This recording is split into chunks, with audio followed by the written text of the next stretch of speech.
So in this tutorial, we are going to learn about how to create an Ethereum decentralized application with UI. And to create the UI, we are going to build a web app using Django as a backend, and we are going to use HTML for our frontend. And to write the smart contract, we are going to use Vyper technology, and other than that, we are going to use Brownie framework for it. So the initial steps to create such project is to start by creating a Brownie project, but we have already created a repository with all the project files, so we will just clone that repository here. So let's just open VS Code, and in the meantime we'll just paste the link here so that we can clone the repository, and the repository is cloned. So we will just wait for VS Code to start, and then we will proceed with the next steps. So as you can see, the VS Code has started and our cloned repository is also visible here, the Vyper Django Dapp. And so now the next step is to open the terminal inside VS Code.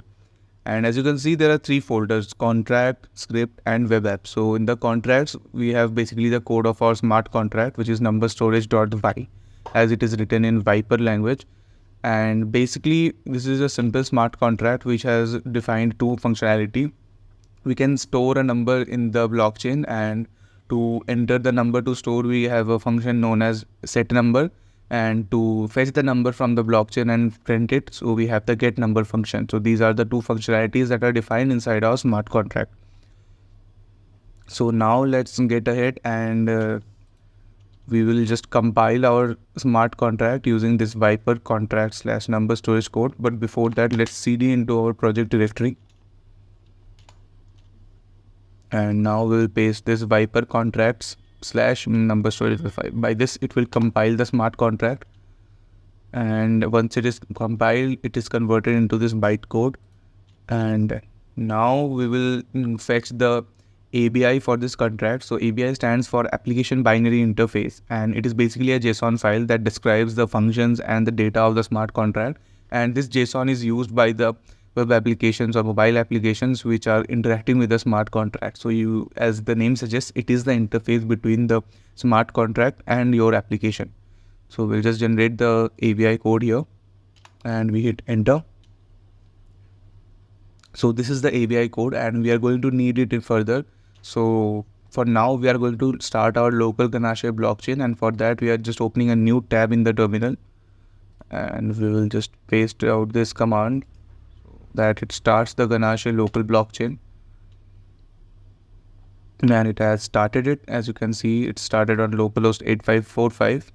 So now we will go back to our previous terminal, and now what we are going to do is that we are going to connect this with particular blockchain network to our Brownie framework. And for that, we are going to run this Brownie networks add command, and we are going to hit enter.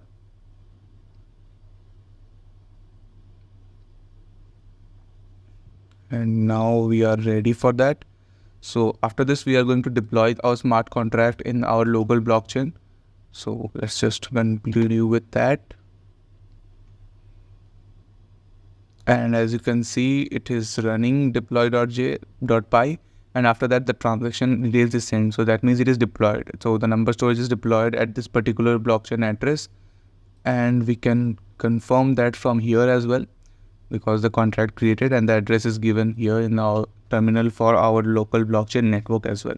So our smart contract is deployed now, and now we are going to interact with our smart contract. So for that, we have this scripts folder. Inside that, if you open it,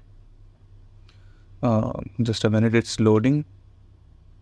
So inside that we have interact.py. So this is nothing but a simple script which interacts with the smart contract, basically stores and fetches a number. And we need to edit the contract address here. We need to put the new contract address here so that it works correctly. So let's just paste it here. Other than that, we also need to add our ABI as well.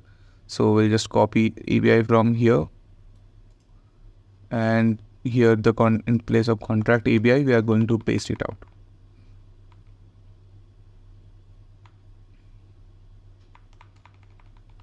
So we are just pasting here, and we have pasted the ABI. And as you can see, so now our interact script is ready. So let's try to interact with our blockchain with this particular command. So we will just hit enter. So as you can see, since we have run the interact.py script, we have got the transaction hash as well after making the transaction of adding a number, and after that when we fetch the number, we are getting it. So we entered 20 and we can check it from here as well. We have entered 20 and we are getting 20 as the output as well. So the contract is working fine. So now we'll move on with our Django app. So for that we open a new terminal tab and we'll again cd over to our project. So we'll just go to the web app, and inside the web app, so let's just open the web app folder in the file explorer as well. So now we will just start it out. So we can run the server and the app will come in, but before that I think it will be better to configure the updated contract address and contract API to our Django app as well, so that everything works perfectly fine. So inside the web app, there are two folders, number store and web app. So we'll open the number store app folder, and inside this we have views.py. So this is basically what is going to serve the files to us. So for that, let's get started with updating the things here. So as you can see in the contract address, there is a contract address here. So we need to update that. So let's just update it here. So we have updated the contract address, and now we need to update the ABI as well. So we'll just update the ABI.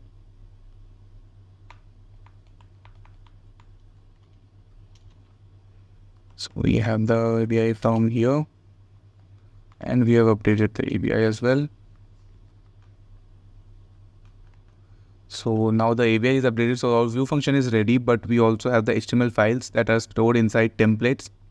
So there is two important files, client and server. So we are going to open the server.html file, and inside the server.html file there is a HTML form which is going to display the form for taking the input from the user, and then it will do all the necessary work. Other than that, we have the client.html file where we have also entered the address of the contract, as well as we have also added the ABI here. So let's just modify that as well.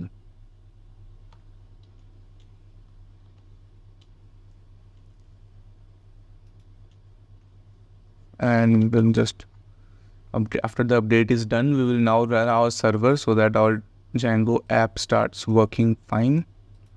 So to do that, we'll copy this python manage.py run server command. And as you can see, the server is started. So after that, we can go to this local host and we can hit go here so that we get it. So I think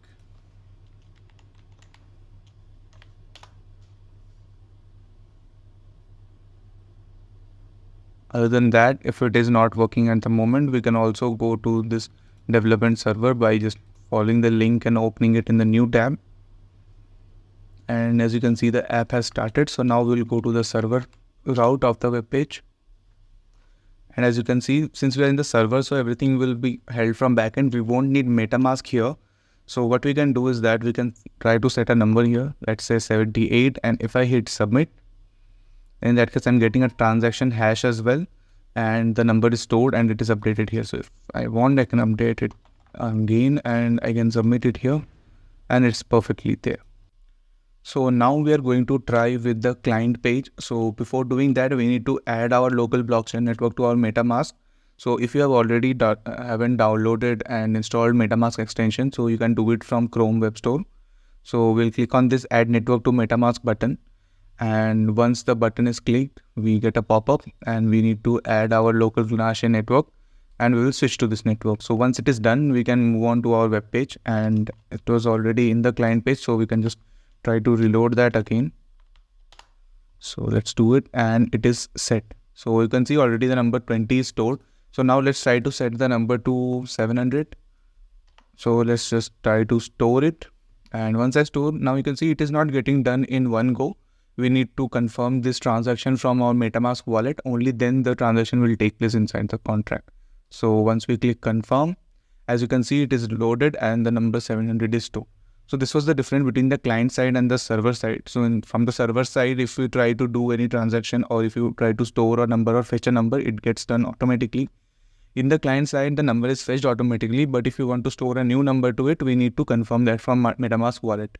So we can also check if we reject a transaction, what happens, does it take place or not. So we are just waiting for it and let's reject it. So once we have rejected it, you can see there is no change here. The number is not stored. So that means the MetaMask transaction, the MetaMask wallet is verifying the transaction, and once you're validating it, only after that you can do the transaction. So that was it. We have created our Ethereum decentralized application using Brownie framework, and we have used Vyper for our smart contract.